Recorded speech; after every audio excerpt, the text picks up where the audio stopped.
Vera, a slightly overweight woman of 45, stood in the middle of a large room, admiring her recently purchased new couch. So nice. Oh, how nice, she thought, smiling. The woman moved to the door and critically surveyed the entire room. Now this is a real living room. Vera mentally noted and smiled even wider, imagining how all her acquaintances and neighbors would admire it. Her gaze slid to the window, and she frowned in displeasure. Grigory again? That was her husband's name. He looked out the window and carelessly adjusted the tulle curtain. Despite her numerous reminders that the distance between the rings should be equal, he would just tug it any which way. She hurried over and spent a long time adjusting the tulle to achieve the perfect arrangement of the rings.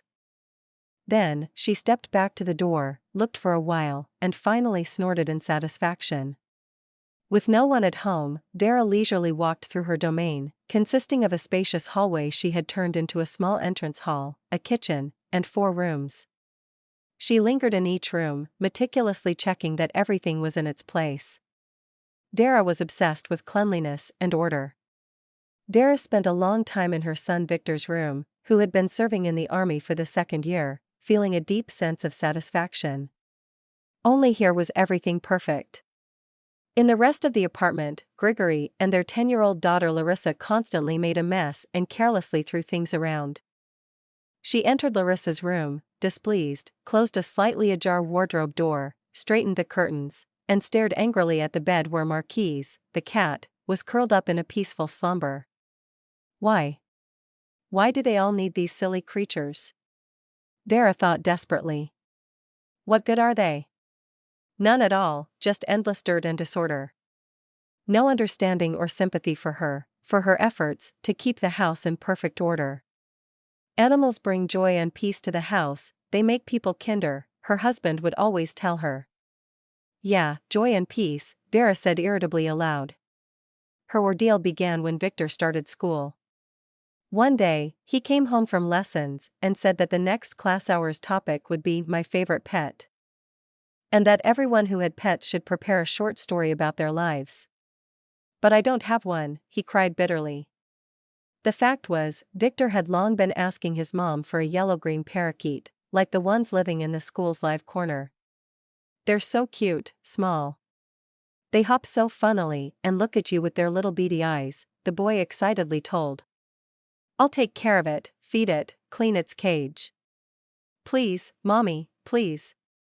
But Vera disagreed. She didn't like birds. To be honest, she didn't like animals at all. And it would have ended as usual, with her firm no and her son's tears, had Grigory not been home. Do you really like parakeets that much? He asked Victor. Yes. Very much. I always help Ms. Ludmila take care of them, the son replied, tears streaming down his face. She even said that when the little parakeets hatch, she could give me one, if, of course, my parents agree. Victor finished quietly, and tears flowed anew. Thus, a budgerigar appeared in their home.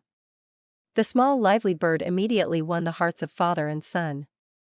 They would watch it for a long time and talked about getting it a mate, while Vera was beside herself with despair and anger. And how could she not be angry? They lived in a small 2-room apartment at the time. The small room belonged to the son, and the large one served as both a living room and a bedroom, which itself greatly irritated Vera. Every morning, she would make the bed and fold the couch they slept on with Grigory. Almost every day, she vacuumed and dusted to maintain appearances, in case a neighbor came by for some salt. Everyone, absolutely everyone, admired the cleanliness and order in their home. And then, out of the blue, this parakeet. Vera could never have imagined how much mess this little bird could make. But the worst part was that every evening, her husband and son would let the parakeet out of its cage to fly around. It's just a bird, her husband would say in a tone that brooked no argument. And a bird needs to fly, just like a child needs to play outside, otherwise it will get sad and sick. And so, the parakeet cheerfully flew around the room to the joyous commentary of Victor and Grigory, while Vera retreated to the kitchen to drink some valerian. Afterwards, she would go around with a wet cloth, meticulously cleaning all the cabinets, the chandelier, and everything else. Vera, her husband, would coax gently. None of the neighbors are going to climb on chairs and check if everything on top of the cabinet is in order. Calm down, don't make life harder for yourself. It's you and your silly parakeet that have complicated my life. You. Vera would yell angrily as she wiped the chandelier. The last straw was when the parakeet began to peck off the wallpaper in the corner of the room behind the curtain. Vera could not tolerate this. One day, when Grigory and Victor went out to buy food for the bird, she resolutely opened the cage door. The parakeet joyfully flew into the room and settled on the chandelier. Vera pulled back the tool, opened the window wide, and waited. After a while, the bird tilted its head curiously from one side to the other and then flew off into the blue sky. Finally, Vera exclaimed in relief, closed the window, and drew the tool. She told her husband and son that she had been cleaning and opened the window to air out the room, and it wasn't her fault that someone had left the cage door unlatched the day before. Victor, of course, started crying. Grigory frowned. And they went out to look for the parakeet. But Vera was jubilant. The end of her torment. And how cleverly she had managed everything, not a trace left behind. However, late at night, lying in bed, Grigory said to her, "That was wrong, Vera. I remember perfectly well how I closed the cage last night." "Oh, come on," she replied. "Now think about the fact that we need to renovate the room. We can't live with chewed-up wallpapers. And please, don't argue that they can't be seen behind the curtain. I know they're chewed up. That's enough." And Victor searched for the parakeet every day until winter. But the happiness was short-lived. Just as Vera had replaced the wallpaper and restored order in the house, Grigory gave their son, who still sighed for parakeets, a guinea pig for his birthday. "It's a very sweet, calm animal. It won't fly around the apartment and chew on wallpapers," her husband reassured her. Victor was delighted. He and his father set up a special corner in his room for Tosha, as they named the rodent, and made sure the animal stayed out of the rest of the apartment. Initially, Vera was indifferent to Tosha. But the endless sawdust and dry grass she sometimes found in the hallway, and the smell that periodically emanated from her son's room, slowly but surely cultivated in her a dislike for the creature. Then, a neighbor, coming by for a canning jar wrench, dropped a snide comment. "Oh, Vera, I've always praised you to everyone for your perfect cleanliness and order, and here you have a dry blade of grass under your chair." From that moment, she hated Tosha with a vengeance. She simply couldn't stand the sight of him. One day, when Victor ran out to play with friends and left his room door ajar, it swung open, and Tosha ventured out into the hallway on his little legs, sniffing curiously and pondering where to go. Vera, on her way to the kitchen, spotted him. "The last thing I need is you here. Get back to your room," she screamed at the animal. Tosha looked up at Vera with wide, uncomprehending eyes, his whiskers trembling slightly. "Get out of here," she screamed even louder. And kicked Tosha back into the room, then shut the door tightly. When Victor came home, Tosha was lying motionless in his corner. He wasn't breathing anymore. And then Larissa was born, and her husband and son no longer had time for pets. When their daughter turned 5, they moved into this apartment. Vera's dream had finally come true. With what zeal and love she set up her new nest. Vera spared neither time nor effort. And just when everything was finished and Vera had finally found happiness, Grigory brought home a puppy. "Vera, I've dreamed of having a dog since I was a child," he declared. "Now we have a lot of space, and we can afford it. Think of the joy it will bring to the children to have a four-legged friend. Besides, taking care of a dog instills discipline and teaches orderliness, which you love so much. True, the first few months will be tough until he grows a bit and can be walked outside. But it's just a few months." Vera couldn't resist her husband's gentle pleading look, her son's grown-up delight, and Larissa's joyful squeal. All the new carpets had to be removed from the floor and stored on the balcony until better times, which in itself plunged Vera into despair. Little Jack dashed around the apartment with joyful barking, and wherever he sat, a small puddle or worse was left behind. And although everyone cleaned up after him, even 6-year-old Larissa, Vera became more and more miserable with each passing day. No wonder, just when everything was done, it was the perfect time to invite friends and acquaintances to show off, and then this furry monster appeared. Just puddles everywhere, embarrassing, what would they think? 2 months passed, and then one beautiful day. Yes, indeed beautiful, Vera thought. A colleague at work, almost with tears in her eyes, told her that they had recently got a puppy for their son. And now it turned out the boy was allergic to dogs, and they had to give the puppy back. How did I not think of that myself? It's so simple, allergies. Vera thought joyfully, and, inspired, she asked her boss for time off work under the pretext of feeling ill and rushed to a familiar therapist. For greater conviction, she decided to attribute the allergy to Larissa. Grigory adored his daughter. Everything went smoothly. After a lot of tears, Jack was taken to the grandmother's house in the countryside, where they went in the summer. Jack, my little dog. Larissa cried bitterly, hugging the puppy goodbye. Just hold on a little. Summer will come soon, and we'll all visit you. But when they arrived in the countryside a month later, Jack was no longer there. The old lady couldn't keep an eye on the lively little dog. Jack ran out the gates, and a passing car hit him.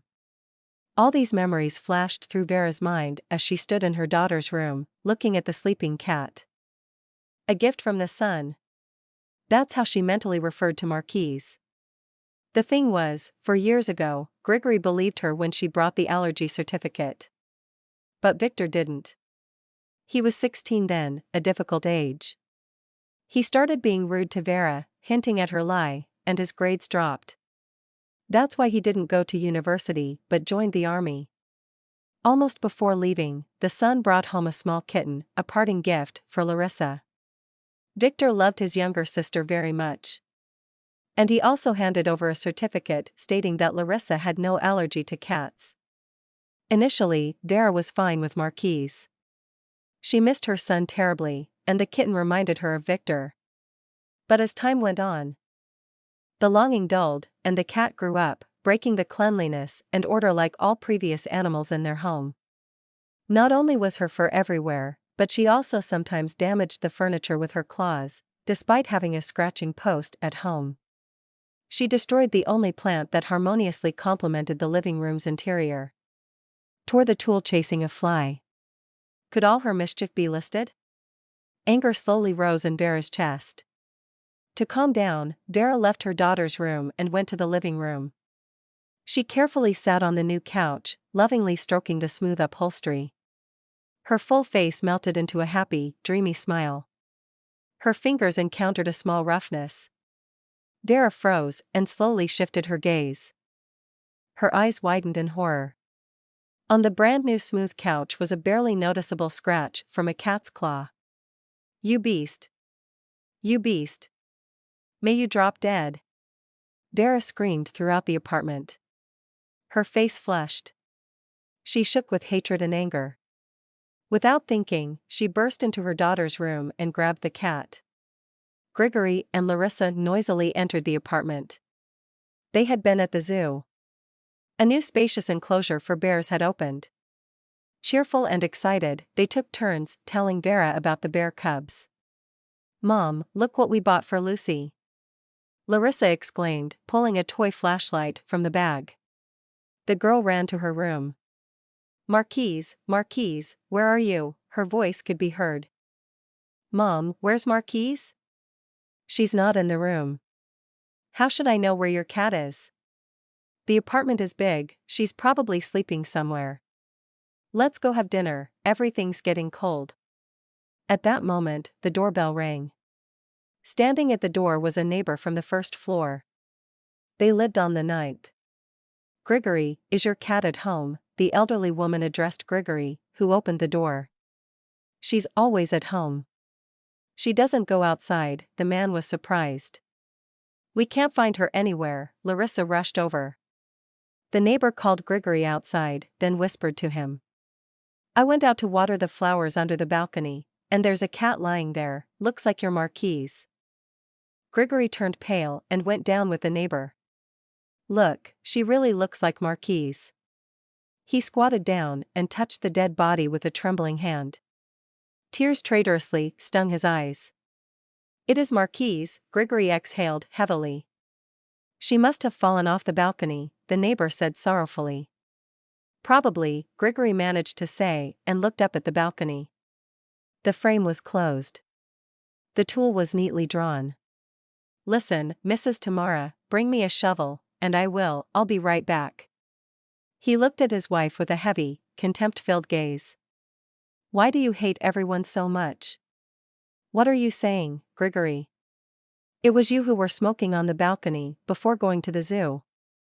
And you didn't close the frame. That's how she fell. Vera stammered in fear. Yes, I smoked, but I always close the frame automatically. And I never draw your beloved tool. It's always wrong, but now it's very neatly drawn. Grigory approached his wife closely. Vera panicked. She had never seen her husband like this. Your cat scratched the new couch, she screamed desperately.